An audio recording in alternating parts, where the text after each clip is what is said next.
Hi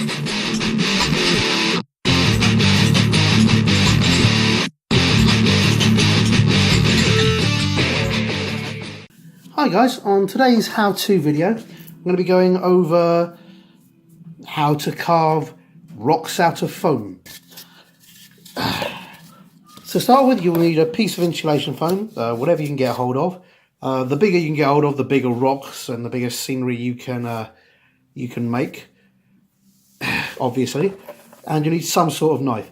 Ideally, retractable standard knife blades are great. I'm currently using one of these, which is a scraper blade that I've made a little handle for. Don't do this unless you are an adult. I did it because they were on offer down one of my local cheap shops, and frankly, I needed sharp blades that I could dispose of quickly for something else. These are just left over. Now, first thing, you sort of decide what the flat area, the ground area of your rock is going to be. In my case, it's going to be this way, because I want a nice big broad rock. And then you start off by just carving the rough shape. In this case, I'm looking for a rounded rock. Strange enough, I don't want an oblong rock. And then you just basically just chip away at it like this. It's really easy. Nothing really massively complicated about it at all. What you want to do is provide yourself as organic a shape as possible. Now, this will make a lot of mess. You notice this stuff goes everywhere. Ideally, you want to do it in a reasonably ventilated area, and you want to do it with a safety mask on. Little paper safety masks available from most local hardware stores. You can get away with it with a small piece of rock like this. I'm not really bothering because it's far enough away from me. But anything larger than this, and anything where you're doing anything more complicated or that's going to generate more dust, you really want one of those safety masks on, because this is not exactly pleasant stuff. Now you can see, as I chip away the edges, it's getting rounder and rounder.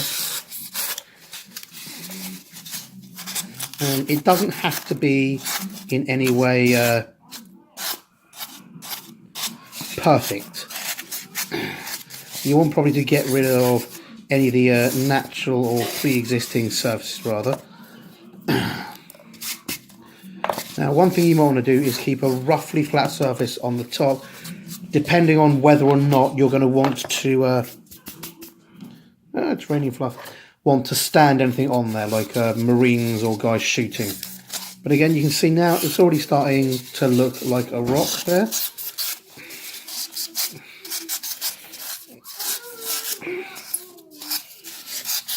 As it is, I just want to round those surfaces a bit more. And you can basically give it any kind of appearance you want. And you can see there, I've basically gotten the rock done. Now, here's a nifty little effect that I like to do. I don't know if you've ever watched Wild West films, but you often have striations along the rock. If you get a rough brush like this, not only can you smooth out some of the edges to give it a less cut look and a more weathered look, but in this case,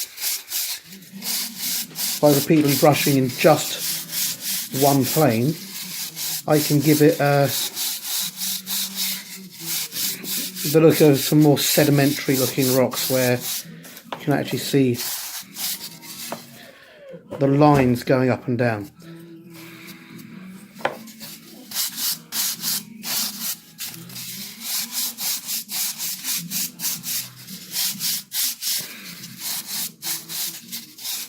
Now, the first thing you want to do after you've done that is clean up your work surface, which I'm going to do now. I'll be back in a moment, guys.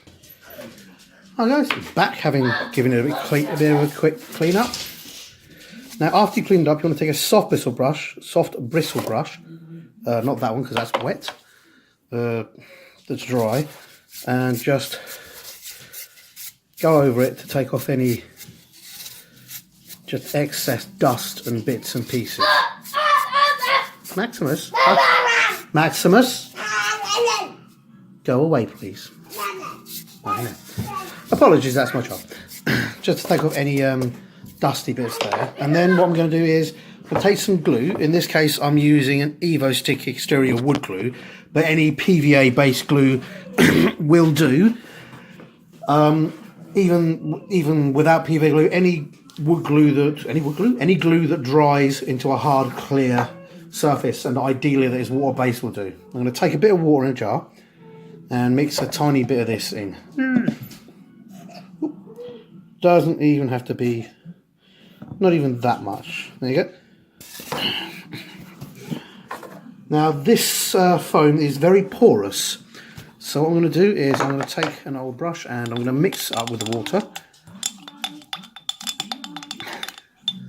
until it's about the texture of milk, thickness of milk. Now use an old brush because this can wreck your brushes, and then what you want to do is just want to paint the glue all over this, just covering every single exposed surface. You don't need to do the bottom, you're not going to be touching the bottom that much, but basically what's going to happen is this glue will soak in, and over the next 24 hours it'll dry off to basically, I've got some hair on that, to basically form a harder resin surface. Now it's not going to be indestructible when you make stuff out of this foam, as opposed to, for example, out of the compressed polystyrene that GW makes their things out of. There is a hair there. God damn it. Random hairs getting in there. Let's get rid of that. Yeah, as opposed to out of solid plastic like GW makes a lot of their stuff. You can, it's easy to work, it's easy to carve, but it is quite delicate. And what this is going to do is this is going to dry off, and as I say, in the space of about 4 or 5 hours, maybe 24 if you live in a place that's damp like I do. I live in Britain.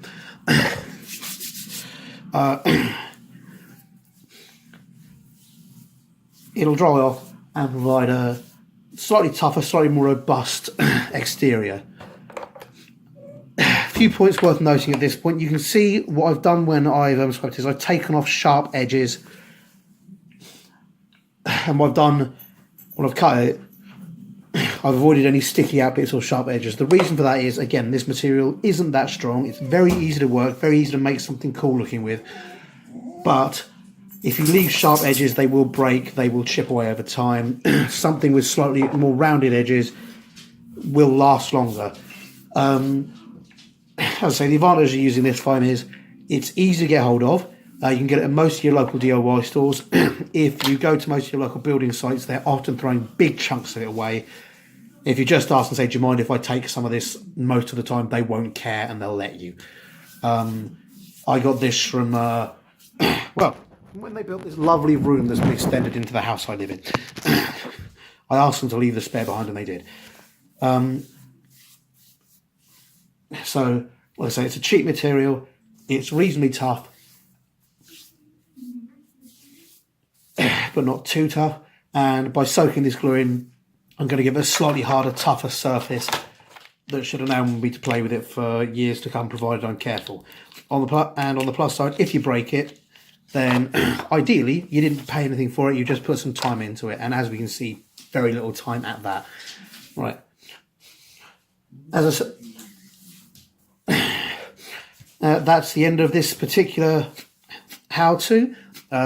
Next how-to, I'm going to go over ways that you can paint it quickly and easily and make it look good. But if you get up to this session, up to this bit, you can pretty much paint it any way you like. Dry brushing is easy, adding texture to the top with sand or flock is easy, and painting over it is fairly easy, because one of the other things that soaking the PVA does is it removes some of the porousness of this, so your paint will go over it more easily rather than soak into it. I hope you guys enjoyed that, and I hope to see you next time. Hi guys, hope you enjoyed that video, and if you did, remember to like and subscribe to my channel. I'm also on Facebook and Twitter. I'm not sure why, but I am. So if you like it, see me there, and please tell your friends. Thanks very much. Bye.